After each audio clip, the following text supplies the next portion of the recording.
আজকে ভিডিওটা শুরু করলাম বিজয়গড় থেকে।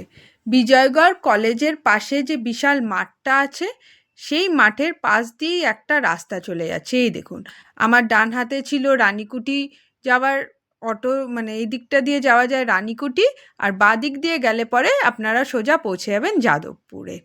এখান দিয়ে আমরা চলে গেছিলাম আজকে একটা নতুন রেস্টুরেন্টে। নমস্কার, আমি সঙ্ঘমিত্রা আবার চলে এসেছি আপনাদের কাছে একটা নতুন ভিডিও নিয়ে, একটা নতুন রেস্টুরেন্টের খোঁজ নিয়ে। আজকে আমরা যেখানে চলে গেছিলাম সেই রেস্টুরেন্টটার নাম ছিল house of Bhukkor 2। Yes, house of Bhukkor 2।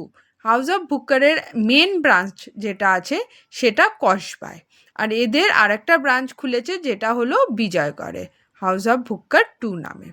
এই রেস্টুরেন্টটা কিন্তু খুব একটা বড় না, কিন্তু এখানে প্রথমেই ঢুকতে যেটা আমার নজর কাড়লো, এখানের ডেকোরেশনটা জাস্ট আপনারা একবার দেখুন, কতটা কালারফুল। আর অত্যন্ত ছোট জায়গায় খুব ভালোভাবে এখানে সিটিং এরিয়াটা অ্যারেঞ্জমেন্ট করেছে। উপরে যেই টিভিটা দেখছেন, এই টিভিটায় কন্টিনিউয়াস মানে গান চলছে। আর সবথেকে ভালো তো এই ওয়ালটা লেগেছিল। ওয়ালটা দেখছেন পুরো গোলাপ, মানে পিঙ্ক গোলাপ দিয়ে সাজানো ছিল। তাছাড়া ছিল প্রত্যেকটা টেবিলের উপরে একটা করে লাইট, যেটা মানে একটা আলাদাই রূপে সাজিয়ে উঠছিল এই রেস্টুরেন্টটাকে। তার মধ্যে বলে দিই, আপনাদের যদি আমার ভিডিওটা ভাল লাগে প্লিজ আমার চ্যানেলটাকে সাবস্ক্রাইব করে দেবেন, লাইক করে দেবেন আর শেয়ার করে দেবেন।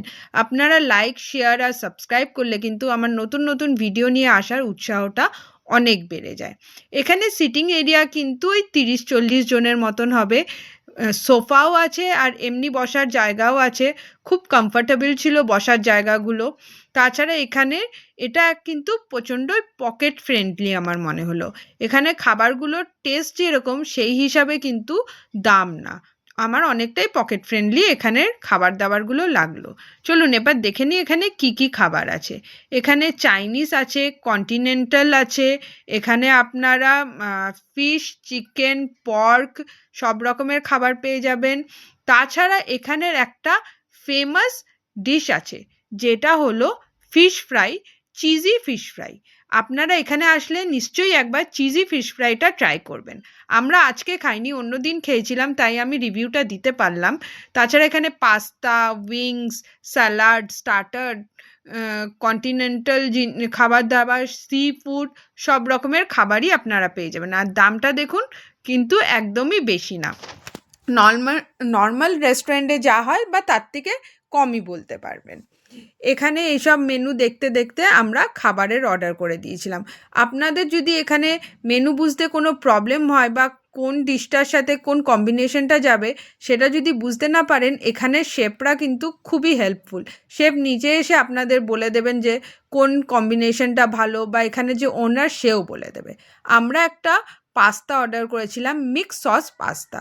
মিক্স সস পাস্তাটা দেখুন কি সুন্দর চিজি, অলিভ দিয়ে, পাস্তা দিয়ে, এখানে মাশরুম ছিল, বেবিকর্ন ছিল, আর এই যে গ্রেভিটা ছিল খুবই চিজি ছিল। আমার কিন্তু খেতে এই পাস্তাটা খুব ভালো লেগেছিল। ভেজ পাস্তা ছিল, কিন্তু তাও কিন্তু খেতে দুর্দান্ত ছিল। আর সব রকমের ভেজিটেবল কিন্তু এর মধ্যে পাবেন। এই দেখুন, এখানে আমি বেবিকর্ন দেখাচ্ছি, এখানে কিন্তু মাশরুমও ছিল, তাছাড়া অলিভ ছিল, ক্যাপসিকাম ছিল, বেল পেপার ছিল, এরকম সব কিছু দিয়েই কিন্তু পাস্তাটা তৈরি করা ছিল। চলুন এবার টেস্ট করে দেখে নিই যে পাস্তাটা কীরকম ছিল। প্রথমে যখন আমি পাস্তাটা মুখে দিই, আমার তো মুখে মনে হলো যে চিজের একটা ব্লাস্ট হলো, এত চিজি ছিল পাস্তাটা। খেতে অসম্ভব ভালো। আপনারা আসলে পরে বাচ্চারা কিন্তু এখানে এই পাস্তাটা ট্রাই করতে পারে, একদমই ঝাল ছিল না।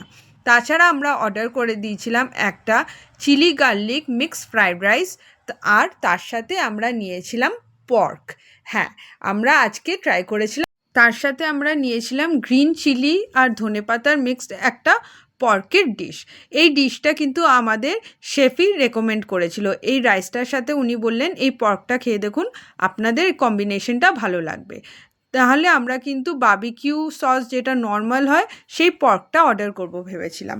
বললাম না, এখানের যদি আপনাদের কোনো কম্বিনেশন বুঝতে অসুবিধা হয়, এখানের কিন্তু ওনার আপনাকে সাজেস্ট করে দেবে কোন কম্বিনেশনটা খেতে ভালো লাগবে, কোনটা ভালো লাগবে না, এরকম কিন্তু ওরা পুরো সাজেস্ট করে দেবে।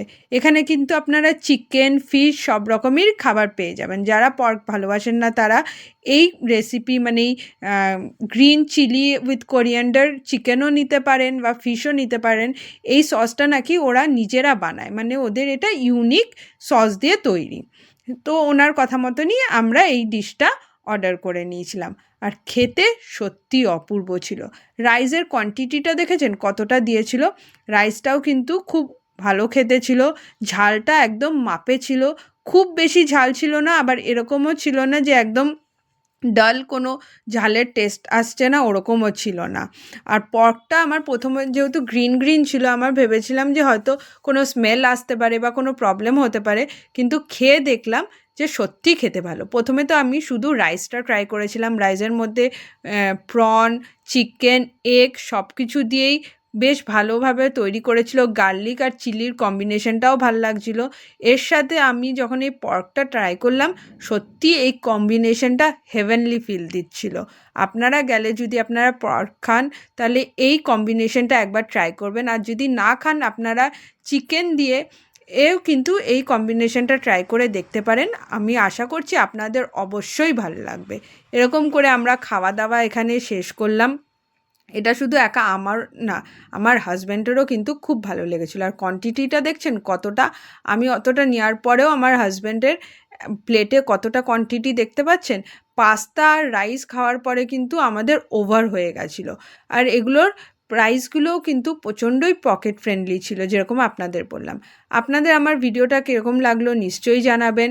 এর যে মেন ব্রাঞ্চ সেখানে গিয়েও আপনারা খেতে পারেন, আর আসলে অবশ্যই এদের ফিশ ফ্রাইটা ট্রাই করবেন, চিজি ফিশ ফ্রাইটা। দামটা হয়তো একটু আপনাদের বেশি লাগতে পারে, কিন্তু খেতে অসম্ভব ভালো। আমার চ্যানেলে কিন্তু এদের ফিশ ফ্রাইয়ের ভিডিওও আছে, আপনারা পুরনো ভিডিও গিয়ে দেখতে পারেন, আমি লিঙ্কটাও দিয়ে দেবো। এদের চিজি ফিশ ফ্রাইটাও কিন্তু খেতে অসম্ভব ভালো।